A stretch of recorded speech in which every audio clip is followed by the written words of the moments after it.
Isang masayang pagbati na may ngiti sa aking mga labi. Naghahanap ba kayo ng makakatuwang sa pag-review ng inyong anak? Meron yan sa DepEd.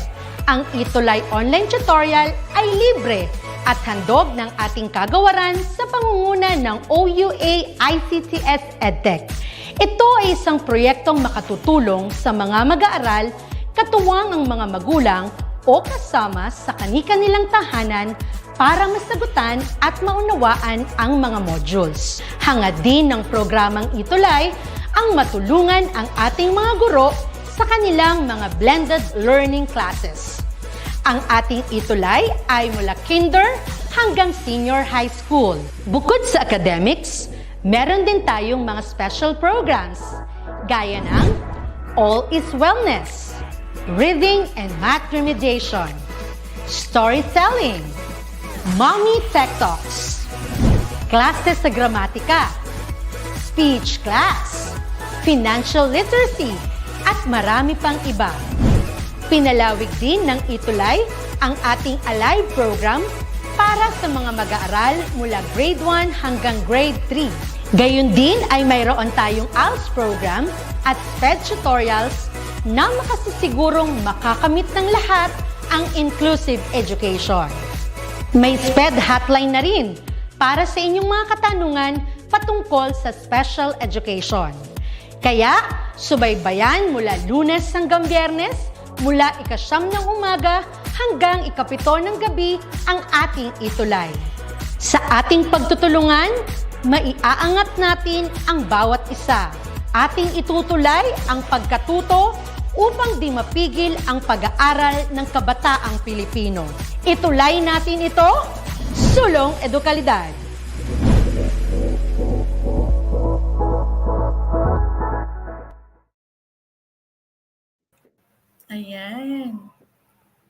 Ayan, magandang umaga po muli sa ating mga online learners sa buong Pilipinas. Ako po si Tutor Mel mula sa SDO Palawan. Kasama ko po si Tutor.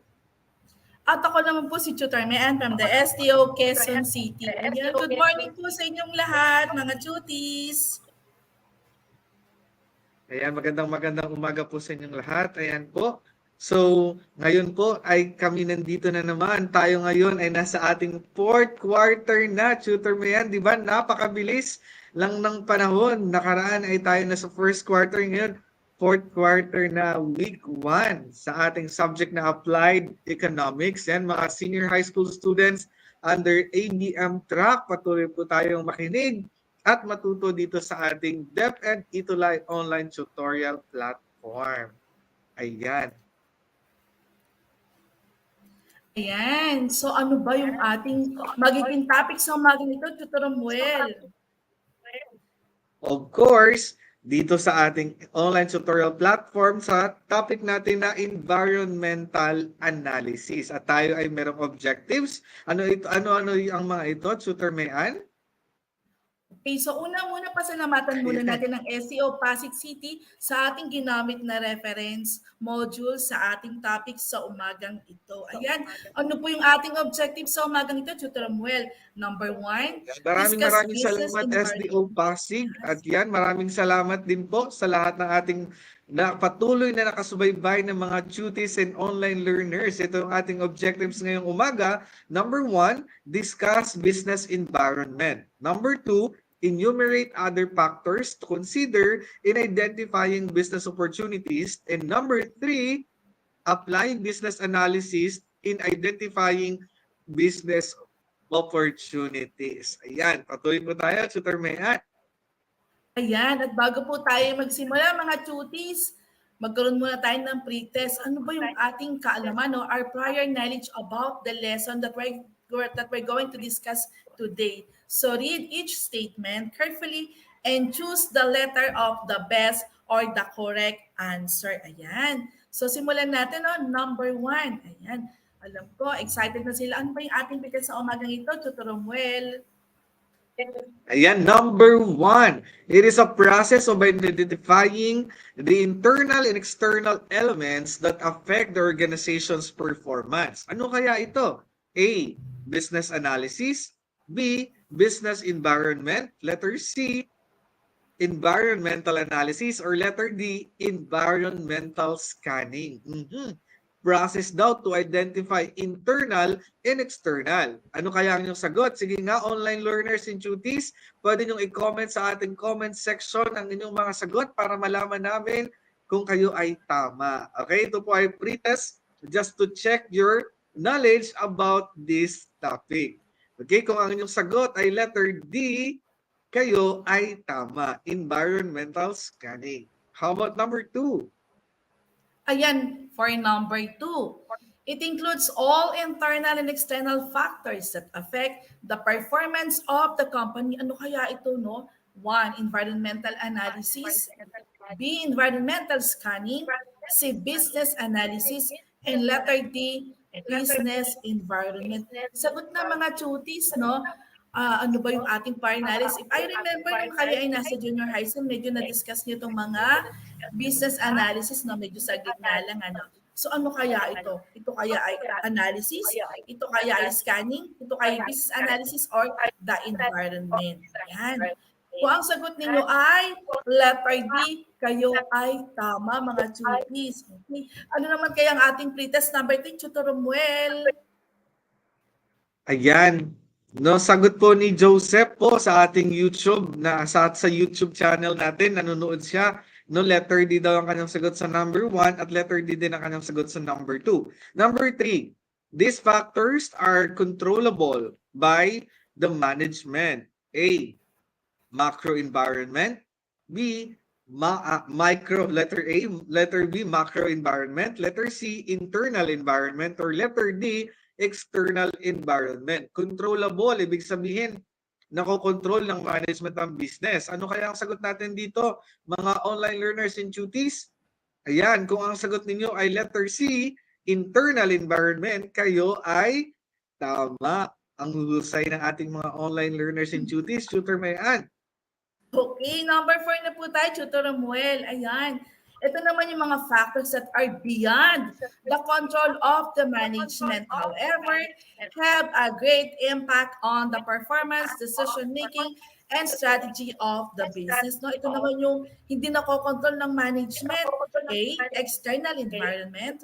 B, internal environment. C, macro environment. And letter D, micro environment. Sige mga cuties, comment down your answer on our comment section down below. Okay. Ano kaya ito? A, B, C, or D? Yan. Kung ang sagot niyo ay letter A, external, kayo ay correct. Ayan. Okay, ano na kaya yung number 5 natin, Tutor Samuel? Napakahusay ng ating mga tuties, Tutor Mayan. Number 5, it is a strategic tool to identify the external and internal environment. A, environmental analysis. B, environmental scanning. C, business analysis. Or letter D, in a business environment. Strategic tool. Ano kaya ang sagot natin dito, Tutor Mayan? Ayan, sagot ni Joseph Bulaklak, letter A daw sa number 4. At sa number 5 ay letter A din ang kanyang sagot. Very good. Mahusay si Cutie Joseph Bulaklak. Ang galing-galing. Ayan, ano ang susunod natin, Tutor Mayan? Ayan, shout out sa lahat ng ating mga cuties and online learners na nanonood sa iba't ibang panig ng bansa. Ayan, shout out po sa mga taga-Coron School of Fisheries na patuloy na kasubaybay dito sa ating DepEd ETUlay online tutorial platform. And Tutor Mayan? Ayan. So tapos na tayo sa pretest mga cuties. Ngayon mag-review naman tayo. If you remember, last week nag-discuss tayo about the Porter's 5 forces analysis.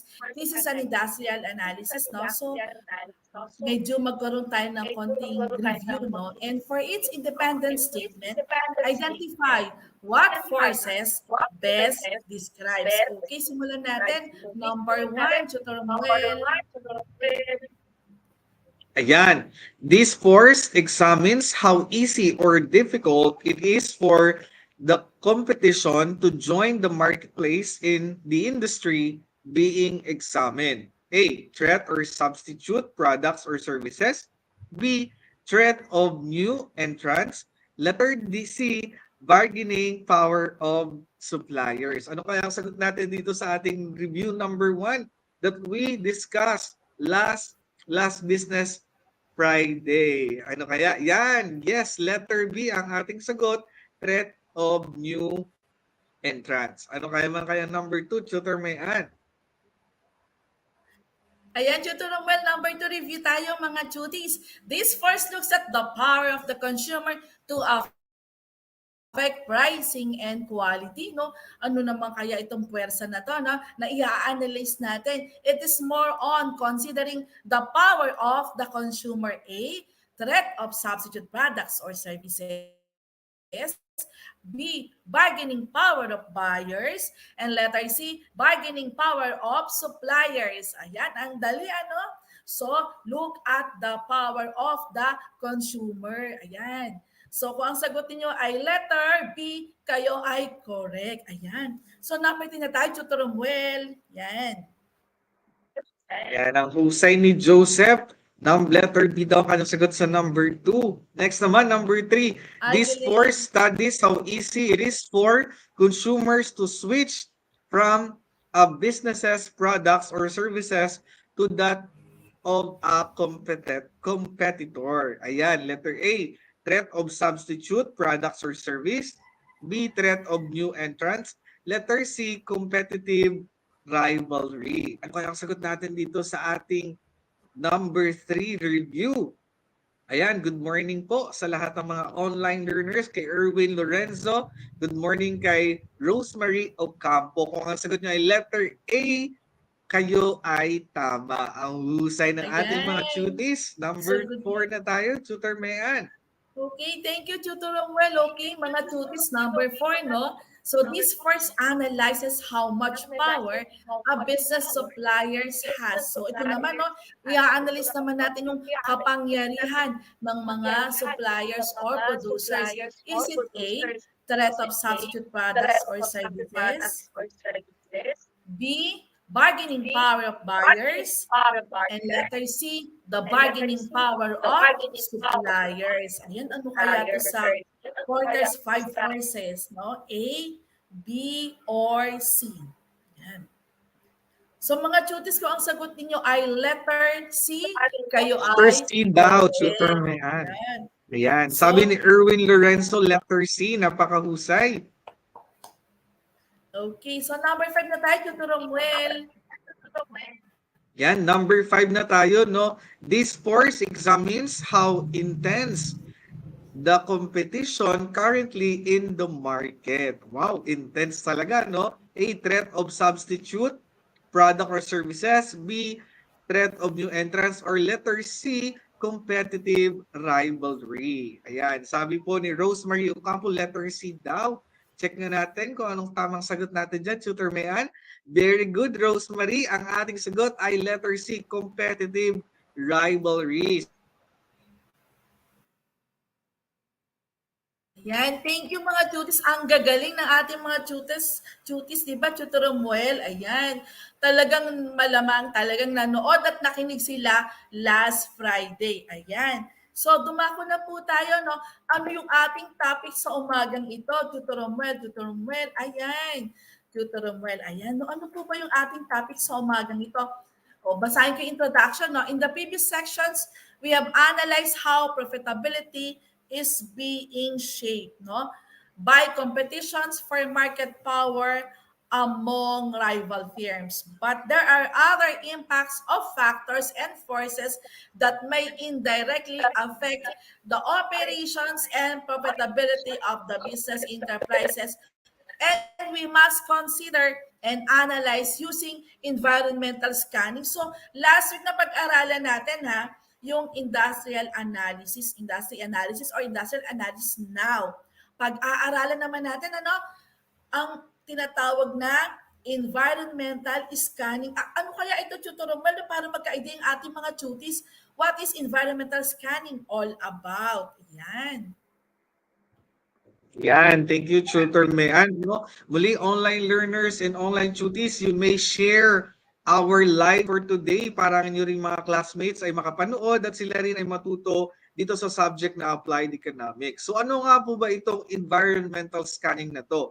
So it is a process used by organization to monitor their external and internal environment, diba? So the purpose of the scan is to identify the opportunities and threats affecting the business. Kaya nila ito ginagawa kasi para malaman nila ano ba yung mga possible na threats sa kanilang business at syempre mga opportunities na pwede nilang pasukin para mas maipalago ang kanilang negosyo. Diba? As a part of the environmental scanning process, the organization collects the information regarding its environment and analyze the impact of changes in the market. Diba? Napakaganda na ang mga business ay merong ginagawang environmental scanning, Tutor Mean. Okay, Tutor Romuel, no? So ano ba yung ating gagawin or ano ba yung i-scan natin, no? So sabi doon, environment. So we're now going to take a look about environment. So what is business environment? So sabi dito, it includes all internal and external factors that affect the company's performance and functions. It includes employees, customers, management, supply and demand, business regulations, and competition. So pag-aaralan natin na medyo lingalinga sa paligid, no? Yung mga nakapalibot sa atin, yung mga customers, the management, yung mga supplier, the regulations, lahat, no? Yung mga competitors natin, they are part of the business environment. Diba, Tutor Romuel? So, ano kaya itong mga Yes. environment na to? Kasi they are divided into two, Tutor Romel, di ba? So, ito si Tutor Romel na ipapaliwanag niya yung ating dalawang environment or business environment. Yeah. Ayan, no, napakahusay nga, Tutor Mayan. No, business environment is divided into two. No, we have internal environment and external environment. When we say internal environment, ito yung mga controllable ng ating management or the business organization. No, and external environment naman, hindi external environment, divided din siya sa dalawang uri, no? Ito yung micro environment and of course macro environment naman. Ano-ano nga po ba itong mga environment na to, Tutor Mean? Ayan. So, salamat, Tutor Romel, mga tuties, no? What is internal environment? So, the internal environment of the organization consists of factors that are controllable. Sabi nga ni Tutor Romel, controllable by the management. And it consists of various elements like the value system, yung na-mention niya kanina, mission, the vision, the goals of the objectives, kasi nababago yan, diba? And then, structure, no? Structure, organization, culture, the quality of employees, the labor unions, kung gusto niyo magkaroon ng union, diba? Okay din naman. And then, technological capabilities, no? Yung pabago-bago natin equipment, they are the part of internal environment. And we have, again, another one, the external environment, Tutor Romuel. Ayan, bago tayo pumunta sa external environment, gusto ko lang batiin sina Samantha Dizon, Charlotte De Los Santos, Christopher Quintina, si Sir Rainier De Jesus, watching daw from SDO Caloocan, at ang iba pa nating mga tuties na nanonood mula sa iba't ibang lugar dito sa Pilipinas. Ayan, so external environment, sabi nga natin, ito naman ay hindi control ng ating business management, no? These environment factors are beyond the control of the business, but they still minimize the impact if the business has an effective strategic plan. So there are two elements of external environment, which are the micro and macro external environment. Ano-ano nga ba itong mga macro and micro na to, Tutor Mean? Ayan. So, these factors yung tinatawag natin micro and macro, they are part of the so-called environmental analysis, no? At these micro and macro factors na to, gagamitin natin ito dito sa isang analysis, no, or business analysis that we call environmental analysis. No, ano ba muna tong environmental analysis na to? It is one of the tool or strategic tool in assessing the level of threats or opportunities that might affect the business. This eventually helps the management team to make better decisions. If you remember mga chuties, di ba maraming mga tools. We have studied the SWOT analysis. Ayan. We have also the so-called the Porter's analysis. Ayun, napag-aralan na natin yun.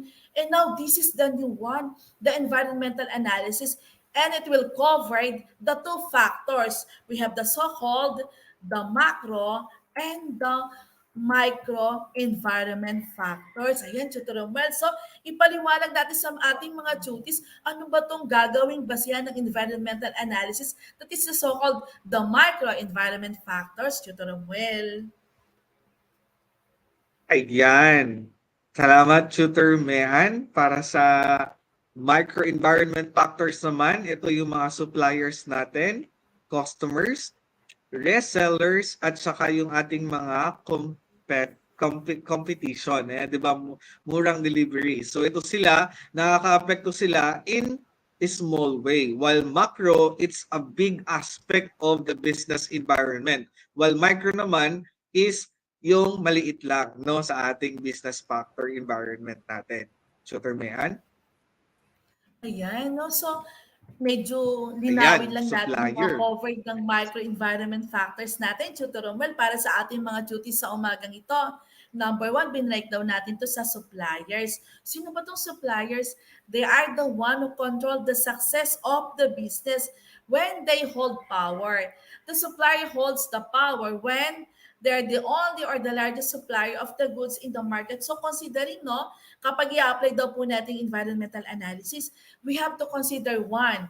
Kapag microenvironment factors, the suppliers. Pangalawa, Tutor Romel, ano pa yung ating pang i-consider aside sa suppliers? Ayan, of course, syempre, yung ating mga resellers, no? Market intermediaries, middleman, or resellers have a great contribution to the delivery of products to the ultimate consumers. For example, if the reseller has a reputable name, then this reputable can be leveraged in marketing the product. Siyempre, di ba, ito yung mga pwede silang mas ma-deliver kaagad yung mga produkto natin sa ating mga consumers. Ano pa ba ito, Tutor Mayan? Bukod dito sa reseller and suppliers? Yes, Tutor Romuel, no? Duties, meron pa, no? Customers, so kailangan, i-consider natin tong factors na to, the customers. Why? Because the customers are important because they drive revenues, and without them, businesses have nothing to offer.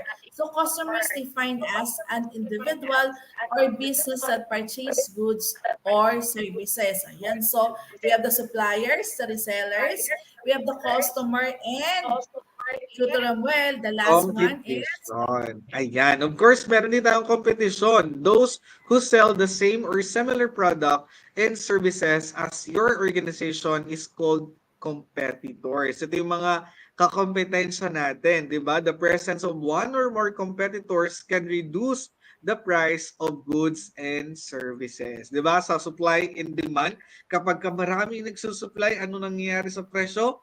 Bumababa. Maganda rin sometimes na mayroon tayong kakompetensya para bumaba yung mga produkto ng mga bilihin, no? Pero on the part of the consumers yon. Pero on the part of the business owners, ayaw nila na may kakompetensya sila, no? Para sila lang yung mag-monopoly ng business na yon. Pero maganda rin na may iba't iba tayong choices, 'di ba? Tutor Mayan. Yes. So ayan, yan po yung micro environment factors natin. So we have suppliers, resellers, consumers, and competitors. Ano yung susunod natin, Tutor Mayan? Ayan, ito pa yung pangalawang i-consider natin in applications of the so-called environmental analysis. Ito, ang tawag nila dito minsan, naririnig ko sa acronym PESTEL, no? This is a macro environment factor. So we have consider the political, economic, social, technological, environmental, and legal. Ayan, ano-ano kaya itong mga ito para sa ating mga duties, Tutor Romuel? Ayan. So, one, political, Tutor Romuel. Ayan.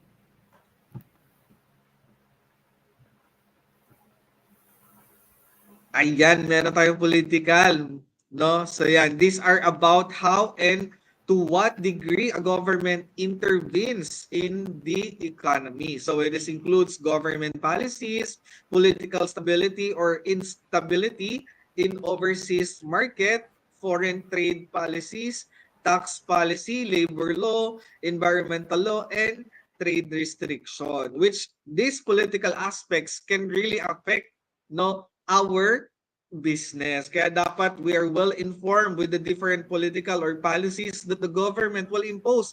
Lalong-lalo na yung sa taxes natin, di ba, Tutor Mayan, yung computation ng tax, how much do we need to pay with applicable with the different brackets sa tax natin. And of course, the environmental laws. Ayan yung sa political. How about the other? Ano naman po yung under pestle natin, Tutor Mayan? Ayan. Economic factors. These are significant impact on how an organization does business and also how it is profitable.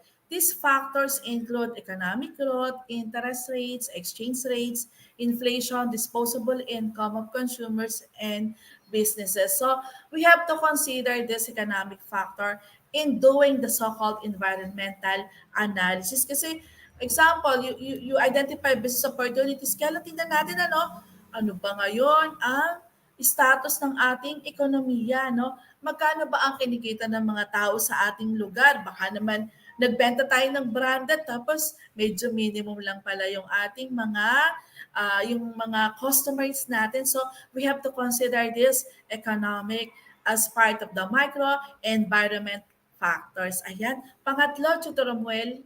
Yan.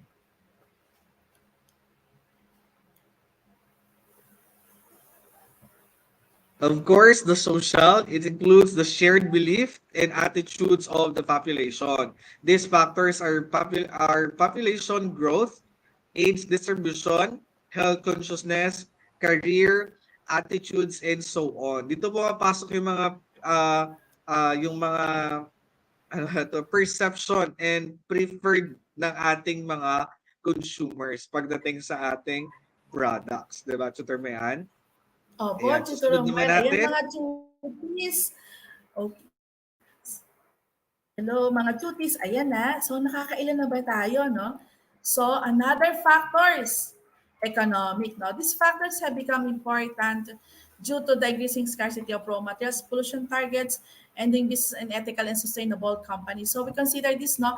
Ano ba yung mga nasa paligid din natin, our economic system, what are the demands and the supplies, no? So we have also to consider this in doing the so-called the environmental analysis. So, Tutor Romuel, ano po ba yung next natin?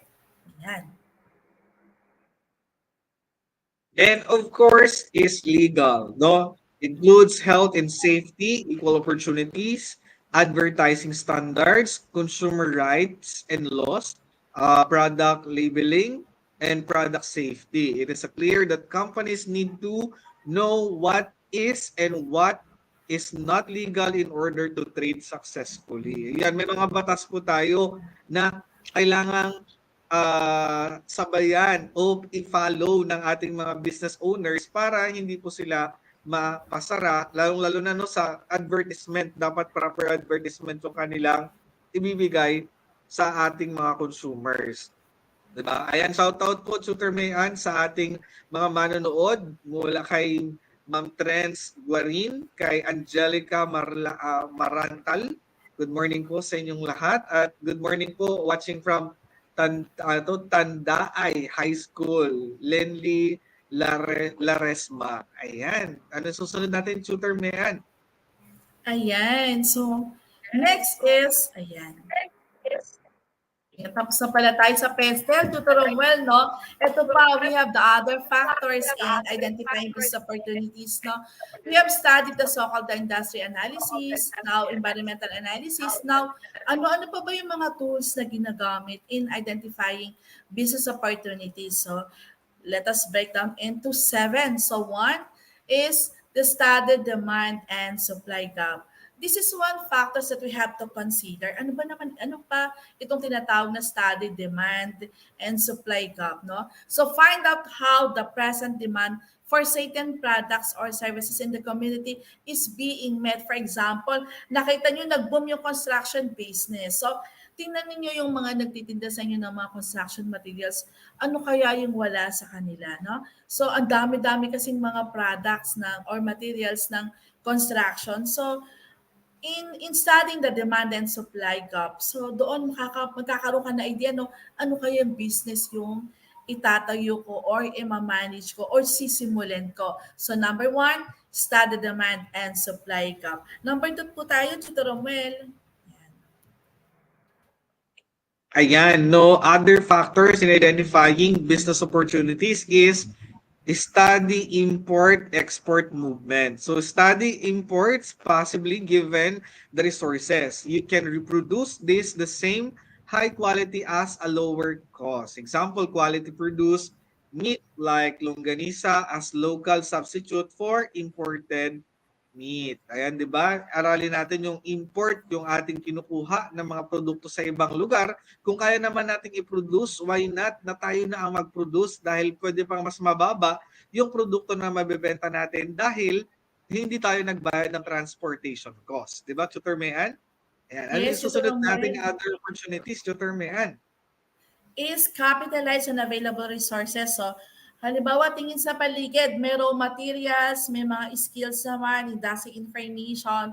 So, dito lang tayo mag-start kung ano yung meron sa atin. Ano. So, tingnan sa paligid, ano yung raw materials na meron ka na pwede mong pagkakitaan. Second, yung skills, baka naman pwedeng i-upgrade or i-develop yung skills through attending seminars or other technical skills, no? Then industry information, magbasa-basa tayo ng mga journals to keep updated on business ideas. So through this capitalizing on the available resources that we had right now, ay magkakaroon tayo ng idea what business are we going to open or to start up. Okay, number 4 po, Tutor Romuel. Yan. Ayan, of course, di ba, technology. Nowadays, we are advanced in technology. No, look for advances or improvements in technology. This might be useful in upgrading or improving traditional product system or starting a new business together, di ba? Example, volcanic ash to pot, di ba? Yung ating mga other way, di ba? Online ngayon, marami ng mga online na pwede natin magamit with the use of technologies at pwedeng mas mapadali yung ating production and transportation ng products because of technology. Kaya check din natin yung mga technologies natin from time to time and get updated with the latest technology being released by the different technologies or technology companies. Tutor Mayan. Ayan pang 5, no? Adapt, complement, and shape, no? We have to get familiar with the current economic situation in communities, comparable. Can you pick up something from it with some modification? Be observant or in short, innovate, no? Tingin-tingin sa ating kapaligiran. Baka naman may mga material dyan na pwede nating i-modify or i-innovate. Through this, no, adapt, complement, and shape, magkakaroon tayo ng idea, no? Kung anong business yung pwede nating itayo. Ayan. So number 6 na po tayo, Tutor Romuel. Again, number 6, explore reward backward industry linkages. Now, find out what possible business ideas you can pick up from what already exists. Ayan, di ba? Ano daw yung what exists, kung ano yung nangyari backward and forward. Pwede tayong maglagay ng twist doon sa mga produkto na nandyan na para mas mapaganda natin ito at pwede nating mabigay sa customers. Kasi yung gusto ng customers no nagbabago-bago, Tutor Mayan, kaya pwede tayong gumawa ng bagay o produkto, pwede tayo mag-strategize, nalagyan natin ng twist or something different from what is product already exists in the market, di ba? Katulad ng turon, and may sample tayo dyan, no? Yung manok, di ba, chicken, so pwede natin siya i-roast or kaya naman i-fried. Yun naman sa turon, di ba, dati turon is ano lang, tawag nito, ano lang siya, Saging. banana, then sugar and wrapper. Pero pwede natin lagyan ng ubi turon, no, with langka, ayun, mga twist natin na pwede magawa. So yan, explore. Yan. So yan ang susunod natin. Okay, number 7, no? Talagang ang ganda ng mga backward and forward integration kasi doon nakikita yung talagang na pagiging malikhain ng isang tao, lalo na kapag, di ba, business tayo, no? Entrepreneur tayo, di ba? Normally, malikhain talaga tayo kasi nga, yung taste ng tao, pabago-bago yung mga customer natin. No? 2 weeks lang, iba na naman yung gusto nilang panlasa. So last, no, screen and select the best alternative investment. No? Considering limited resources, identify number of alternative business ideas. You may then narrow down the choice to 2 or 3 possible projects. Ang dami magiging pang investment, no? Pero depende yun, no? Kung ano na yung kaya mo. Ito lang yung puhunan mo. And then katulad ng pandemic, ano yung magandang negosyo, no? So you have at least many options, 1, 2 or 3 options, okay na yun. And then considering yung resources na meron ka ngayon. If you notice, no, nung pandemic, medyo nag-boom yung mga delivery, di ba, tutorial na, kasi hindi tayo makalabas. Yes, tutorial. Yan. Ayan, so, no? So, tayo, no? I know, Ben. Ito na tayo, application na tayo, tutorial. Sige po. Kayo na po ang mag-discuss itong application natin sa ating mga tuties. So, mga tuties, no, na pag-aralan natin yung mga iba't ibang analysis beforehand. And then yung ating pinag-aralan ngayon, it's other business analysis, no? Example is this explore forward, backward industry linkages, no? For example daw, meron kang plantation ng mangga. How do you apply the so-called backward and forward integration or industry linkages, no? Sige nga, mga tuties, gusto namin kayo naman yung magbigay sa amin yung idea. Ano yung gagawin natin backward? Kasi ang dami nating mangga. Okay?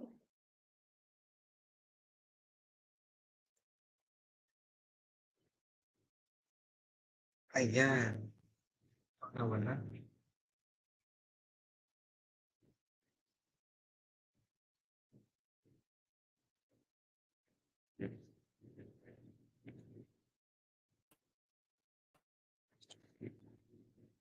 Tutor Mean. Ayan, nawala po si Tutor Mean. Shoutout na lang po muna ako. Shoutout po kay April Ann Rosal, watching from Tandaay High School, SDO Camarines Sur. Ayan, sabi ni Erwin Lorenzo, pwede daw po tayong mag-mango shake. Oo, di ba? Pwede rin tayong mag-dried mangoes. Ano pa ba yung mga pwede natin gawin doon po sa ating, kung marami tayong mga mangga, no? Pwede tayong mag-mango float, no? At iba't ibang mga uri, mag-graham, mango graham sa ating mga, yan, from mango fruit to mango shake. Very good, napakahusay ni Lorenzo. At habang hinintay natin si Tutor Mean, ayan. And so ang magagaling yung ating mga tutor sa umagang ito, Tutor Romuel, no? This is an example, the applications of the forward and the backward integration. So kung halimbawa, meron tayong plantation ng mangga, imbis na magbabayad tayo ng tubig, ang gagawin natin, we can create our own deep well, no? Ano mo na tayong babayaran.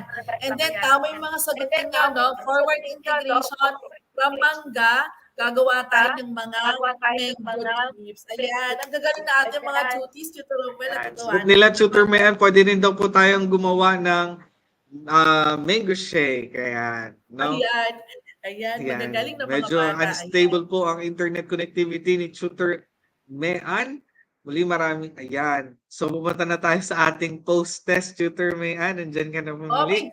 Ayan, so, ayan, right, statement careful. So, read the statement carefully, write to T if the statement is correct and write otherwise, write F if the statement is not correct. Okay, let's start with number 1, Tutor Mayan. Okay, Ayan. number 1, alam The ko, economic yung mga factors natin.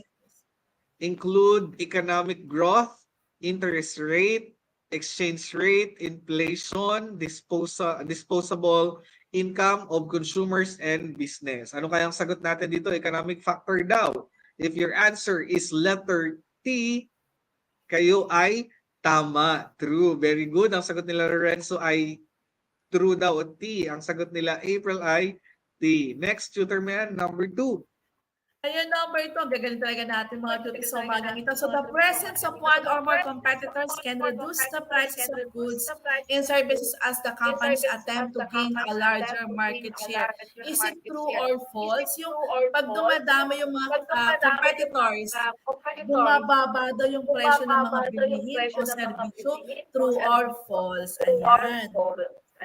Kung ang sagot ninyo ay, ang sagot ninyo, Tutor Romuel? Ang sagot ni Erwin, letter T. Ang sagot ni Rhea, letter T. Yan, very good. Ang husay ng ating mga tutis. True ang kanilang sagot. Ayan, let's see kung patuloy silang makakatama sa number 3 question natin. A statement rather. So environmental analysis is a process used by organization to monitor the external and internal environment. Ano kaya ang sagot natin dito sa number 3? Sige nga, comment your answer to our comment section, tutis. And sabi daw nila, letter T daw, tutor Mayan. Sabi ni Rhea, letter T. Ay, false pala siya. Okay, so ang sagot ay false. Okay, environmental scanning. Dahil yung analyze is after we have the scan before we analyze. Okay, number 4. So, a customer is an individual or business. Ang dali, no? That purchases product, true or false. Ayan, parang dinefine lang, Ayan, ano? ang sagot doon nila ay, sige, comment your answer, true. Ayan, sabi ni Erwin, true daw. Okay? Ayan. And si Desiree Ayen, watching from Tandaay High School, Camarines-Sur. Ang layo nito, tutor Mayan. Number 5. Ayan, si Rhea Trudaus. Yan, number 5 is false. Environmental scanning dahil yan ay ang sagot dyan. Parang nauna yung tanong, ano, ayan. So, environmental scanning. analysis. Ayan, number 5, False false. agad na ang Yan, who bilis, got ano? 5/5? Si Erwin, 5/5 daw. Si Rhea, 5/5. Si April, 5/5. Si Desiree, 5/5. Ang husay. So, magkita-kita tayo muli sa susunod na Business Friday, Erwin and Rhea, dahil a-awardan namin kayo ni Tutor Mayan next Friday. Okay. Diba, Tutor Malapit na Mayan? yung ating recognition, no, Tutor Romuel, no? So, salamat Yes. sa ating mga ginawang reference, sa ating pag-aaral sa umagang ito. Yung Applied Economic Books for Senior High School ni Romaniano. At syempre, ang module from the SEO Pasig City. Marami pong salamat. Sa ating mga tutis na narito sa umagang ito, good morning. Ako po si Tutor Mayan from the STO Quezon City. Ako naman po si Tutor Mel mula sa SDO Palawan na nagsasabing maraming salamat. Magkita-kita tayo sa susunod na Business Friday dito lang sa DepEd ETUlay online tutorial platform sa subject na Applied Economics. Thank you sa inyong lahat. God bless you all. Bye-bye. God bless!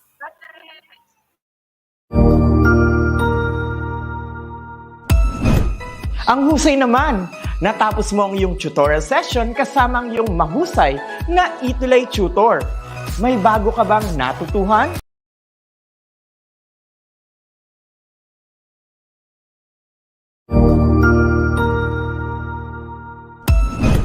Ang husay naman!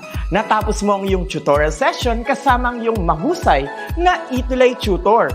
May bago ka bang natutuhan? I-share na yan gamit ang hashtag #ETUlayLevelUp. Huwag aalis ha, dahil may susunod pang programa na pwede mo ring panoorin at salihan. Dahil naghihintay na ang iyong mga tutors. Happy learning dito sa ETUlay!